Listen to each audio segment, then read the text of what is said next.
Awards. His first solo story appeared in Analog, January 2012, and he is actively polishing several more.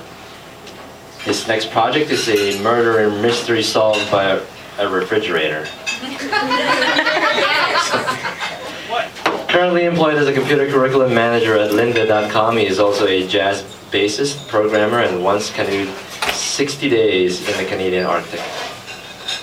Mark Niemann-Ross. It's me.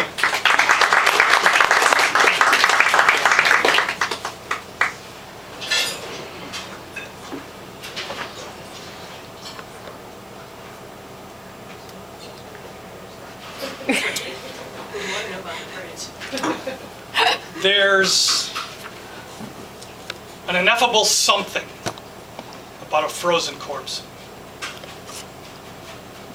If you've spent as much time as I have at high altitudes in the Antarctic, you're eventually going to see a few. That didn't stop me from dropping my pack, yelling Courtney's name, and running to her. It's called denial. Your hindbrain thinks that if it moves quickly enough, it can roll back the clock and stop the inevitable disaster. Your consciousness knows better, but it's just along for the ride. She was sprawled face down in the snow, wearing nothing but green panties, about a dozen feet from her tent. If there was any doubt that she was frozen solid, it was dispelled when, in spite of 50 degrees below zero and the wind blowing like a bitch, I took off my gloves to try to check her pulse. Her arm was immovable, but not from rigor mortis. If you freeze at 50 degrees below zero without a thermal suit, you go solid long before rigor mortis sets in.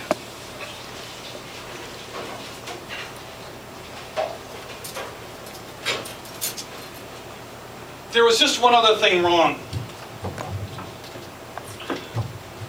Courtney Brandt was warm to the touch, which is truly bizarre because she was so solidly frozen I couldn't depress her skin enough to check for a pulse, even if she had one.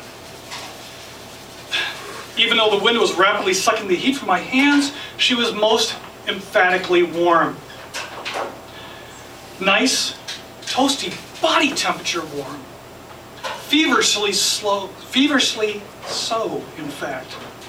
Weirder yet, a Courtney-shaped depression indicated that as she was freezing to death, she had been generating enough heat to melt into the snow while I had been off with other clients on the Vincent Massif. Now, if you've not heard of it, the Massif is the highest point in Antarctica.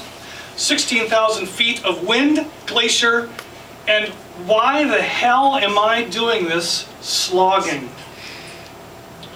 Except I knew why, because I'm paid by Nanosports Systems to keep the average Joe and Jane tourist on adventures, proving Nanosport gear can keep you comfortable under any conditions, even on a late season climb, only 750 miles from the South Pole.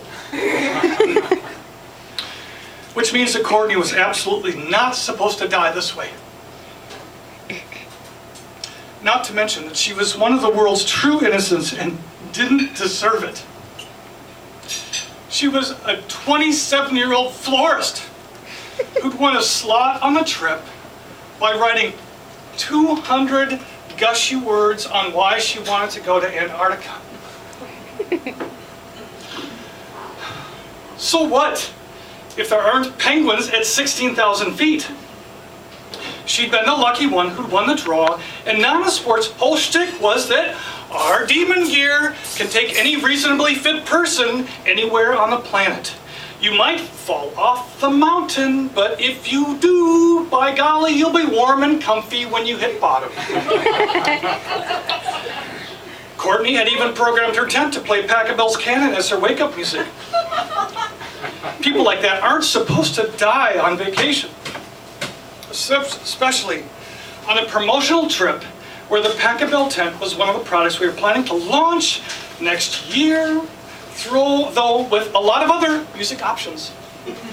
Of course, my reaction on finding Courtney wasn't as calm as all that.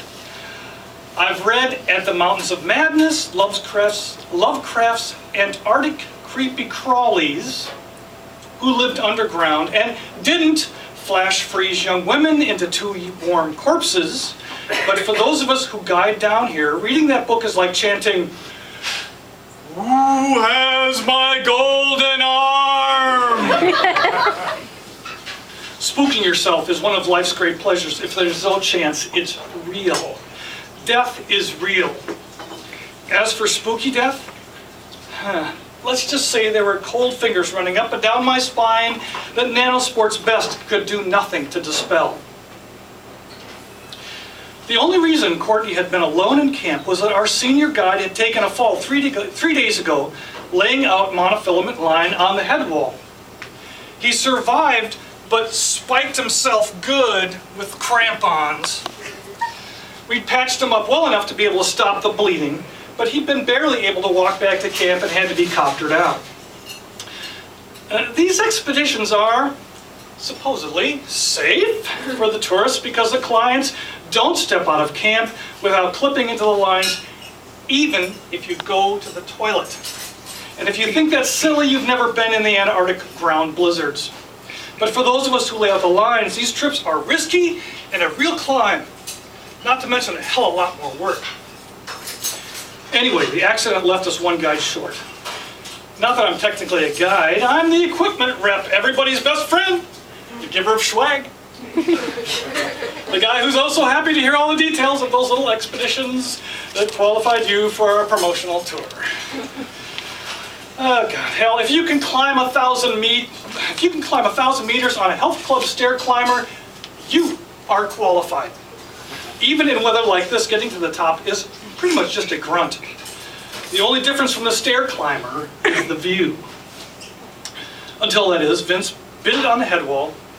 That meant there was no one to turn back with Courtney today when it became clear she hadn't put in health club training to get to the top of 16,000 plus feet of snow and ice.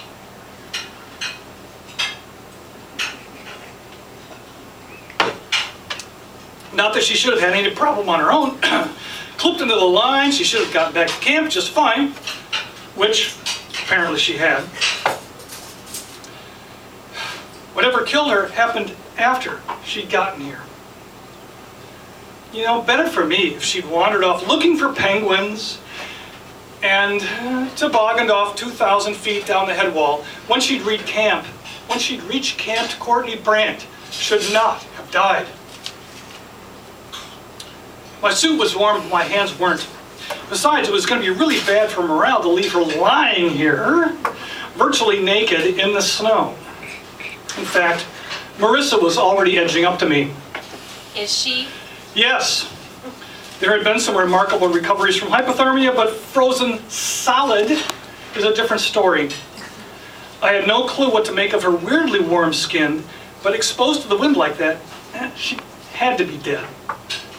I glanced at Marissa. She'd been one of Vince's charges whom I'd inherited in the reshuffle because she was the fittest and least likely to be trouble.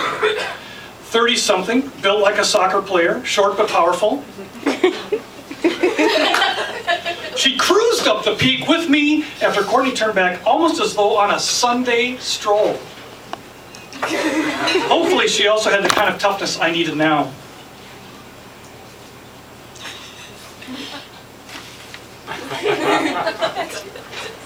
Sorry, that's you. Oh, yeah. Can you help? I pulled my gloves back on and grabbed Courtney's shoulders while Marissa took her legs. I didn't have to tell her where we were going. On the Massif, you do everything you can in a tent. Of course, the tent might be just as cold inside as we were on the outside. The new Niemann-Ross drank power, and with the sun rapidly going north for the winter, solar power just isn't what it used to be. So I'd ask Courtney and the others to dial back their thermostats before we left. Okay, the tech folks at home weren't going to like that, but they were going to have to do something about the tent's energy consumptions. Figuring out things like that was one of the reasons I was here. The Niemann-Ross are nanites the control temperature by kicking fast-moving hot molecules in while keeping slow, cold-moving molecules out. The name has something to do with a guy named Maxwell who really didn't believe it could be done. The older generation nanites in my climbing suit were so efficient they could be powered by my own exertions via piezoelectric threads. Unfortunately, you can get cold spots when entire clusters of bots malfunction to find and fill the gaps, except when they need to visit a power thread to recharge. Very slick and likely to make a strong impression with the defense buyers. And it probably works just fine around Midwestern campfires. Down here, though, the damn things scurry from one side of the tent to the other each time the wind shifts. A minor programming error, I'm sure, but still a big power drain. As it turned out, in the tent, the power was on, although the warmth didn't last long. Dragging a frozen body into a tent is hard work, and all the warm air puffed out as Marisa and I struggled to get Courtney inside.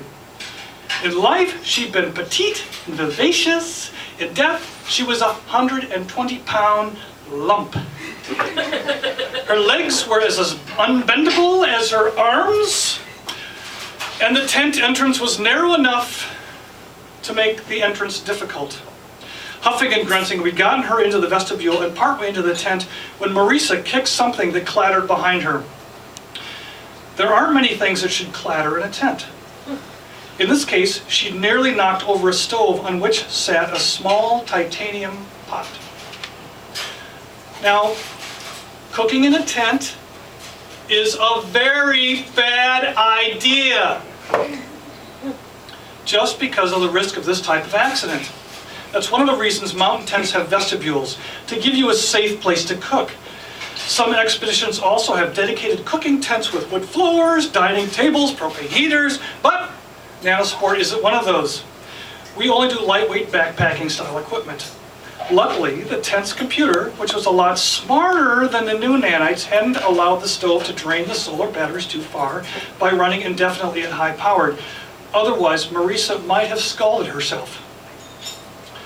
The lukewarm liquid she'd slopped out of the pot had a familiar aroma.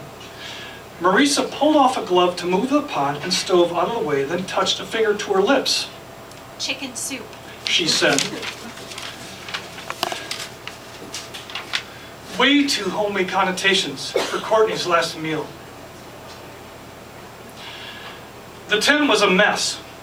Normally, Courtney was meticulous to the point of being fussy, but now her sleeping bag was shoved into the foot of the tent and clothes were strewn about in random wads. It was surprising that the stove hadn't been knocked over before Marisa had had a chance to kick it.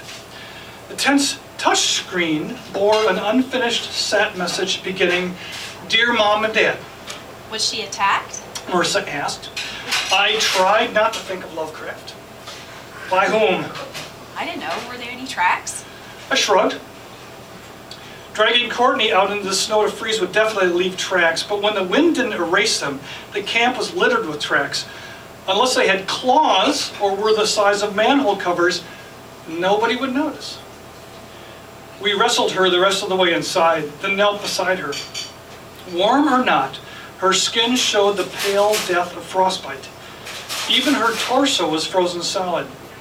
I rolled her over, looking for signs of violence, but found nothing. Then Marisa tossed a jacket over her. Courtney had been a bit naive, but she had also been a truly nice person, and it seemed criminal to invade what little was left of her privacy. Could you get us some more heat? I asked. Courtney must have liked to keep her tent cool, because with two of us in here generating lots of hot molecules for the bots to play with, it should have been warming up a lot faster. Sure. Marisa ran a finger down the tent's auto seal flap to make sure it had fully closed behind us. Then turned to the tent computer. She seemed glad of having something to do. How warm? That doesn't matter. I was trying to examine Courtney's head, pushing the blonde hair aside to look for blood or bruises. My gloves made it slow going. We'll turn it back down when we leave. I didn't need to say, so she doesn't fall. That was another horror story. Something about Antarctica must generate them. 10 minutes later, the room was room temperature warm, and I was sure that whatever had happened to Courtney hadn't left a mark. I'd been kind of hoping she'd somehow just bashed her head and concussed herself. I'd once been on a climb in Patagonia where someone did that. Waking up, he tried to walk home, a problem since home had been in Florida. Suicide? The thought made me shudder. If I had to go, I'd rather toboggan off the head wall. The wind was picking up, and we'd accidentally loosened a couple of tent stays in our efforts to get Courtney inside. The result was a nasty flapping that made it hard to think. I can deal with that.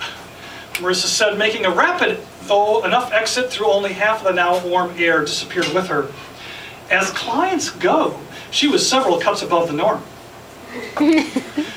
Most would have expected me to be the one to go out in the cold, and the vast majority wouldn't have had a clue what to do, even if they'd been inclined to help. Meanwhile, I scooted off to the control panel to see if Courtney's letter smacked of suicide. Dear Mom and Dad, it read. I tried, but it was too tough. The view is fabulous though, and Greg, one of the guides, was so cool when I had to go back, letting me do it by myself, as though I was a real climber, even though I'm obviously not. And, though I never got anywhere close to the top, this is the most beautiful place I've ever been. I'll never forget it, even if I live to be 100. Date stamped 4 hours ago, it had never been sent. But only that recently, Courtney had been very much non-suicidal. She also seemed remarkably solidly frozen for only 4 hours exposures. At these temperatures, the first touches of frostbite can hit unprotected flesh within a minute, maybe less. But the body hoards its last sparks of life, and to get that deeply frozen takes time, though the lack of clothing would have sped it up considerably. Let's stop there.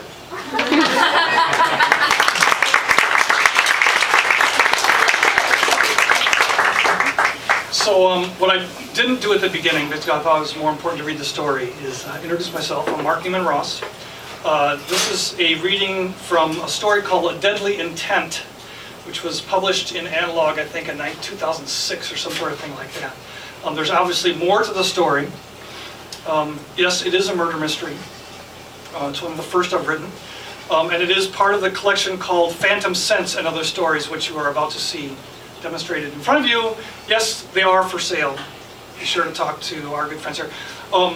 Now, what you don't know, and what you probably wouldn't suspect after reading something about frozen corpses, is that I am also a children's author. My children's books are decidedly more tame. It's a wonderful story called Patches Catches the Sargo County Cattle Rustler. There will be a reading here coming up. If you're really curious, the illustrator is right there. Wave your hand, Dave. So David and I worked as a team on that particular book. So I think I've said enough. Good? Yay.